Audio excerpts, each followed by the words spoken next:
रसूल अकरम सल्लल्लाहु अलैहि वसल्लम ने सहाबा कराम को कहा कि आप रास्ते में न बैठा करें। रास्ते में बैठने से आप अलैहिस्सलाम ने मना किया। तो सहाबा कराम रिदवानुल्लाह ताला अलैहिम अजमईन ने कहा, या रसूल अल्लाह, हम बैठते हैं, बातचीत करते हैं, बैठने के सिवा तो चारा ही नहीं है रास्ते में। तो आप सल्लल्लाहु अलैहि वसल्लम ने फरमाया कि अगर रास्ते में बैठते हो तो फिर रास्ते के हक़ अदा करो, उसके जो हुकूक हैं उन्हें पूरा करो। तो सहाबा किराम अलैहिम रिदवान ने पूछा, या रसूल अल्लाह, रास्ते में बैठने के क्या हुकूक हैं? सुन लें वो लोग जो ये समझते हैं कि हम रास्ते में बैठते हैं, कोई वजह है, कोई मजबूरी है। होता है बाज़ औक़ात बंदा मजबूरी में रास्ते में बैठता है, बाज़ लोग खुशी से भी बैठ जाते हैं। तो दोनों तरह के लोगों के लिए ये पैगाम है कि रास्ते में बैठें, लेकिन रास्ते में बैठने के ये 4 हुकूक जो रसूल करीम सल्लल्लाहु अलैहि वसल्लम ने इस हदीस पाक में बयान किए हैं, इनको भी पूरा करें। हज़रत अबू सईद से मरवी रिवायत है और बुखारी मुस्लिम दोनों में मौजूद है।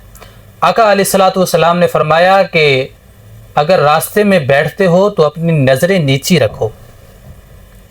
अगर आप रास्ते में हम बैठे हैं या कोई रास्ते में बैठा है तो रास्ते में बैठने का पहला हक़ ये है, अपनी नज़रें नीची रखें।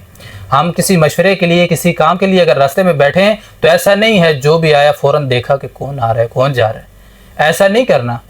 बल्कि आप जिस काम के लिए बैठे हैं बस वो काम करें, ये ना देखें कौन आ रहा है, अपनी नज़रों को नीचे रखना है। दूसरी चीज़ रसूल करीम सल्लल्लाहु अलैहि वसल्लम ने फरमाई कि रास्ते में बैठने का दूसरा हक़ ये है कि रास्ते से तकलीफ़ दे चीज़ को हटा दो। ये दूसरा हक़ है। अगर रास्ते में कोई तकलीफ़ देने वाली चीज़ है तो उसको हटा दिया जाए, ये रास्ते के हकूक़ हैं। और तीसरी चीज़ इरशाद फरमाया रास्ते में बैठने का एक हक़ ये भी है कि अगर तुम्हें कोई सलाम करे तो तुम उसका जवाब दो।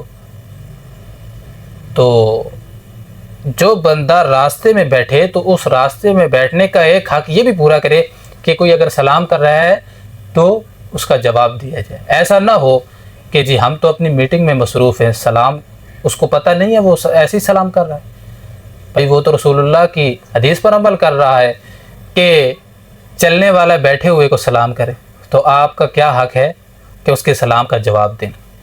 और आखिरी चीज़ हुज़ूर सल्लल्लाहु अलैहि वसल्लम ने फरमाया, चौथी चीज़ ये है, रास्ते में बैठने का चौथा हक़ ये है कि नेकी का हुक्म दो और बुराई से रोको।